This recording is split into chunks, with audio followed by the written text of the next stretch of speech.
जय माता दी। बड़ों को मेरा चरण स्पर्श और छोटों को मेरा प्यार। मैं एस्ट्रोलॉजर प्रियंका भारद्वाज स्वागत करती हूँ आप सभी का अपने इस यूट्यूब चैनल पर और आशा करती हूँ कि आप सभी लोग स्वस्थ होंगे और हमेशा की तरह मस्त होंगे।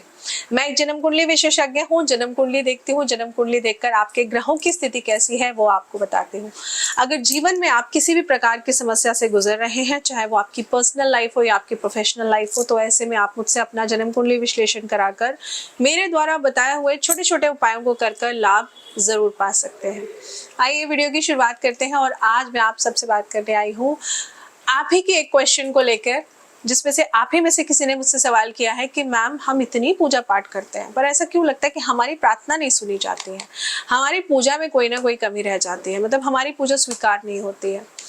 देखिए, हम सभी किसी ना किसी रूप में ईश्वर पर विश्वास जरूर करते हैं और हम नित्य रोजाना पूजा पाठ प्रार्थना जरूर करते हैं, लेकिन ऐसा क्या कारण है कि हमारी प्रार्थना स्वीकार नहीं होती है, जिसके कारण परिस्थितियां स्वयं में हम पॉजिटिव नहीं रह पाते हैं, परिवर्तन का अनुभव हमें नहीं होता है, हम और ज्यादा नेगेटिव होने लगते हैं। तो आज ऐसा ऐसा क्यों होता है, इसका पीछे का कारण क्या है, बस वही मैं आप सबको बताने आई हूँ। बहुत छोटा सा कारण है कि देखिए, सभी वेद पुराण और अन्य धार्मिक जितने भी हमारे ग्रंथ है ना, ईश्वर के कृपालु, असीम, सर्वज्ञ होने और कष्ट हरने में तत्पर होने की बातें उनमें लिखी गई है।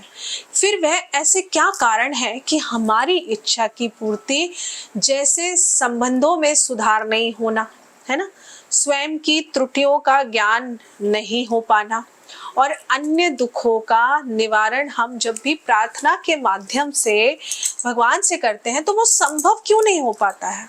ऐसा क्या होता है कि ये चीजें पूर्णता नहीं हो पाती है। देखिए, सबसे पहले तो उन कारणों पर दृष्टि डालते हैं जिनका उत्तरदायित्व प्रार्थी होने पर ही होता है। प्रार्थी की देखिए कमियां क्या है, कमी, क्योंकि कुछ कमियां ही होती हैं जिसके कारण हमारी प्रार्थना पूर्ण नहीं होती है, अपूर्ण रह जाती है, पूरी नहीं हो पाती है।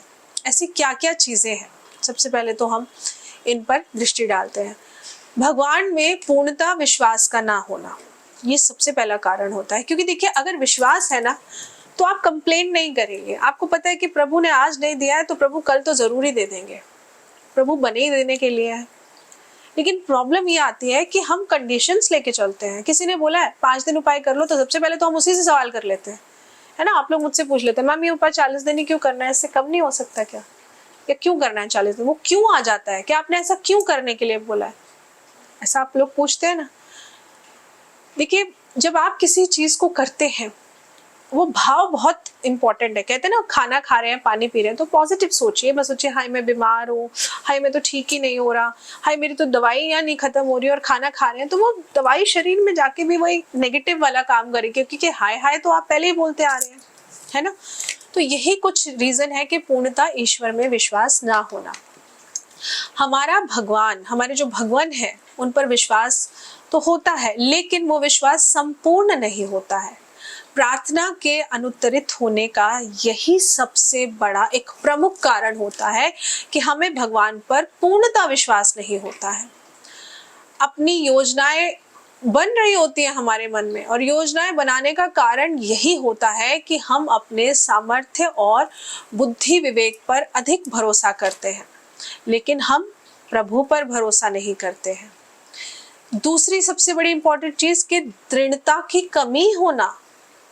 परिस्थितियों के परिवर्तित होने पर हमारा दृष्टिकोण भी परिवर्तित हो जाता है और हमारी प्रार्थना का उद्देश्य भी बदल जाता है। दूसरा कारण यही है कि प्रार्थना को नियम पूर्वक हम नहीं करते हैं। अगर मैंने कोई उपाय 40 दिन लगातार करने के लिए बोला है, आपने 11 दिन कर लिया और अरे कुछ भी तो नहीं हो रहा अब तक, क्या करना है, छोड़ो ना, खत्म करो। अगर कोई उपाय सावन में करने के लिए बोला है कि आज इसको करके देखिए, अभी तक तो जो हुआ था कुछ हुआ नहीं, अब क्या करना है, छोड़ो। आप नहीं जानते आपने कितनी सीढ़ियां आगे चढ़नी है। आप नहीं जानते कि जिस चीज को आप पाना चाह रहे हैं उस चीज को पाने तक का रास्ता आपने अभी तय करना है, और इसी रास्ते को तय करते बीच तो आप बहुत कुछ समझेंगे, बहुत कुछ सीखेंगे जो प्रभु आपको सिखाना चाहते हैं। तो ये दूसरी इंपॉर्टेंट चीज है जिस वजह से आपकी प्रार्थना पूरी नहीं होती है।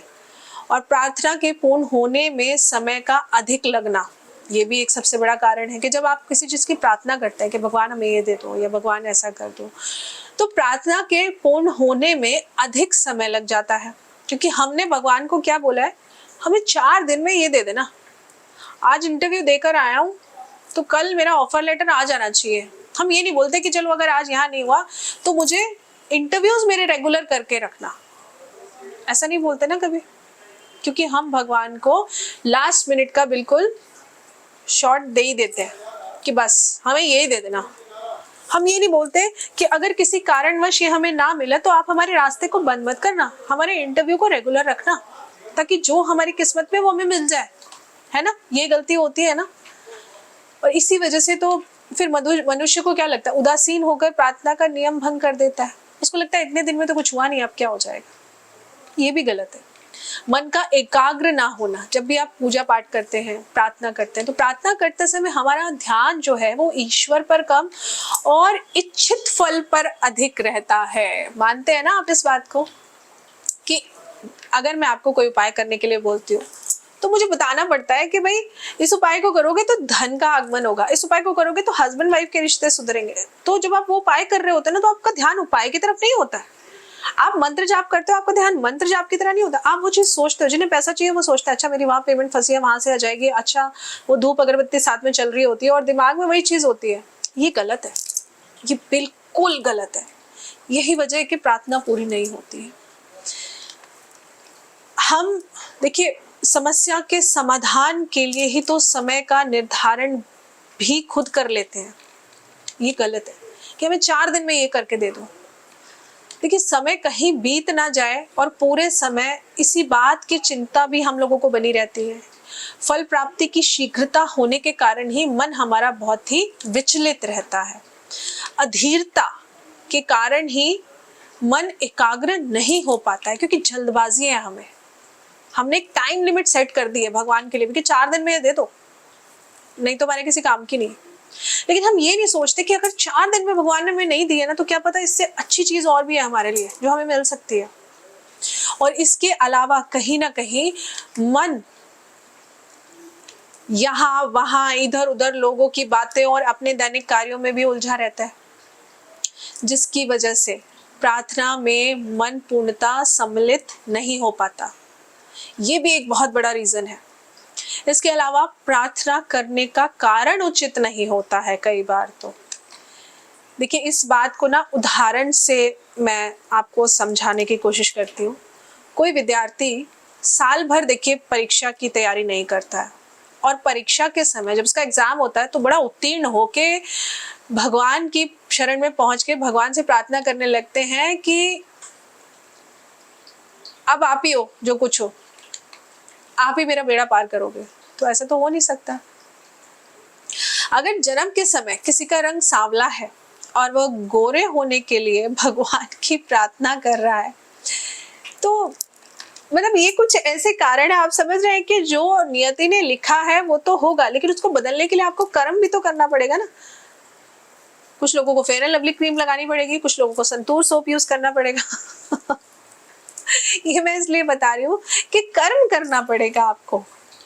अब सिर्फ भगवान के पास जाके भगवान जी हमें गोरा बना दो, ऐसे नहीं होगा। भगवान जी हमें पास कर दो, पूरे साल तो हमने पढ़ाई नहीं करी है, पूरे साल तो हमने टीवी देखी है, पूरे साल हमने सीरीज देखी है, पूरे साल हमने गेम्स खेला है, तो बस अब एग्जाम है कल से, इसलिए लोटे में जल लेके आए हैं। भोले बाबा बस आप ही हो, हनुमान जी बस आप ही हो, जो कुछ हो। ये बहुत गलत है। यही कुछ छोटे छोटे कारण है जिस वजह से हमारी प्रार्थना स्वीकार नहीं होती है। यही छोटे छोटे से खास कारण है। परिस्थितियों की मतलब आप ऐसे समझिए कि आप इन चीजों को सुधार लेंगे ना, ये जो कारण मैंने आज आपको बताए हैं, आप इन चीजों को अगर सुधार लेंगे तो कहीं ना कहीं आपको लाभ मिलने से कोई भी नहीं रोक सकता है। और भगवान के साथ संबंध का अच्छा होना बहुत जरूरी है। जब हम पूजा या प्रार्थना करते हैं तो भगवान को स्वयं से दूर मानकर करते हैं, है ना, कि भगवान तो बहुत दूर है, पता नहीं सुनते होंगे कि नहीं सुनते होंगे। इसको भी एग्जाम्पल देकर समझाती हूँ। जब हम भोग लगाते हैं भगवान को, पता होता है कि ये भोग हमें ही मिलना है, खाना हम ही को है, भगवान नहीं आ रहे हैं खाने। आप कटोरी में 6 लड्डू रखेंगे तो वो 6 के 6 ही रहेंगे, है ना, क्योंकि ईश्वर पाषाण एक प्रतिमा के रूप में रह जाते हैं, है ना। ईश्वर के साथ संबंध जब तक आप अपने मन को बिल्कुल प्रॉपर ऐसे करके नहीं करते हो कि भाई भगवान सामने ही बैठे, तब तक आपकी प्रार्थना स्वीकार नहीं होगी। तब तक आप कितना भी अच्छे से अच्छा भोग रख दीजिए, आपकी प्रार्थना का उत्तर पूर्ण नहीं होगा, माना ही नहीं जाएगा।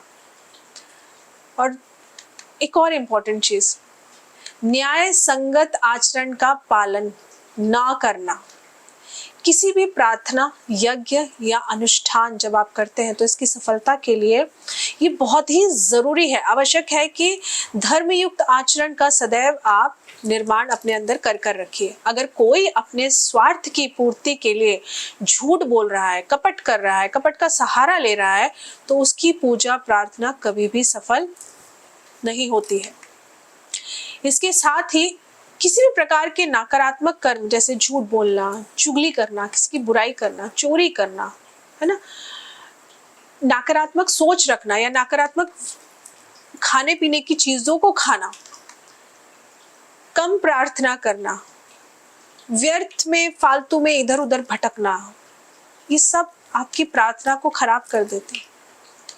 इसके अलावा ग्रहणशील ना होना, हमारा मन अपनी ही कल्पना की दुनिया में हमेशा बिजी रहता है, जो उसकी सुविधा के अनुसार होती है, बिना यथार्थ को पहचाने ऐसे विचार आपके अंदर आना, ऐसी इच्छाएं आपके अंदर आना जो आप स्वयं, अगर मैं बोलूं, आपकी अपेक्षाओं के लिए खुद ही दीवार का रूप एक धारण हो जाता है। क्यों? क्योंकि इस दीवार के कारण सत्य का प्रकाश हम तक नहीं पहुंच पाता है। आपको पता है आपकी पॉकेट में सिर्फ 100 रुपए है और आप शोरूम में चले गए 1000 रुपए की शर्ट लेने, कैसे ले लेंगे बताइए? वो आपकी कल्पना है जो जिसमें आपने देख लिया, अरे मैं वो शर्ट पहन के जा रही हूँ या जा रहा हूँ और मैं बहुत स्मार्ट लग रहा हूँ, पर नहीं, जो सत्य है वो ये है कि आपकी पॉकेट में सिर्फ 100 रुपए है, आप 1000 रुपए की शर्ट नहीं खरीद सकते हैं। इसके अलावा प्रार्थना एक औपचारिकता हो जाती है। प्रार्थना तभी सफल होती है जब वो शुद्ध हृदय और संपूर्ण चेतना के साथ की जाती है। अगर आप किसी औपचारिकता की तरह करेंगे ना, वो कभी पूरी नहीं होगी। बिना किसी ध्यान के कर रहे हैं, मंत्र बोल दिया है, माला जाप चल रहा है, ध्यान इधर उधर लगा हुआ है और मन में कुछ और चल रहा है, ये आप प्रार्थना ही नहीं कर रहे हैं, ये सिर्फ एक औपचारिकता हो जाती है, एक शारीरिक प्रक्रिया मात्र बन जाती है। ऐसे समझिए कि शरीर से सिर्फ आप माला सिर्फ चल रही है, लेकिन दिमाग आपका उस प्रार्थना में नहीं है। तो प्रार्थना के साथ मन का जुड़ना बहुत जरूरी है, ये बहुत अत्यंत आवश्यक है। ईश्वर का गहन चिंतन करते हुए जब आप उपासना करते हैं तो मन राग द्वेष से मुक्त होने लगता है और प्रार्थना आपकी फलित हो जाती है। यही कटु सत्य है। अपने कर्मों से अगर आप दूर भागते हैं तो भी आपकी प्रार्थना स्वीकार नहीं होगी। अपने उत्तरदायित्वों के प्रति अगर आप सजग नहीं हैं, केवल पूजा पाठ पर ही निर्भर रहते हैं कि जो देगा वो भगवान देगा, हम तो कुछ नहीं कर रहे, समुचित कर्मों का अभाव ईश्वर को स्वीकार्य नहीं है। क्योंकि प्रभु भी कहते हैं जो अपने लिए खुद कुछ नहीं करेगा मैं उसके लिए क्या करूंगा। अब ये बात भी उदाहरण से समझाऊं क्या? कोई व्यक्ति दुखी है और इस कारण वो पूरे समय अपने दुख को ही दूसरे लोगों को सुनाता रहता है, मैं दुखी हूँ, मैं दुखी हूँ, मैं ऐसा हूँ, मेरे पास पैसे नहीं है, हाय मेरी तो तबीयत ठीक नहीं है, घर पर भी बाहर भी, है ना, ऐसे समझ के चलिए। अब वो कर क्या रहा है? वो सिर्फ अपने दुखों को बता रहा है, अन्य लोगों के साथ अपने दुखों को बोलता जा रहा है बस। तो घर की व्यवस्था में कोई सहयोग नहीं दे रहा है और वो अपने दुख को बोल बोल के बढ़ा रहा है, सिर्फ पूजा पाठ कर रहा है और दुख को बढ़ा रहा है और कह रहा है मेरी प्रार्थना भगवान नहीं सुन रहा। अगर आप भगवान के पास प्रार्थना करने जा रहे हैं तो आप कैसे कह सकते हैं आप दुखी हैं? माना आप दुखी है, वो दुख आपने भगवान के आगे बोल तो दिया, बस अब उसको बार बार हर किसी को बोलने की क्या जरूरत है? क्योंकि इस तरह आपका दुख कम तो होगा नहीं।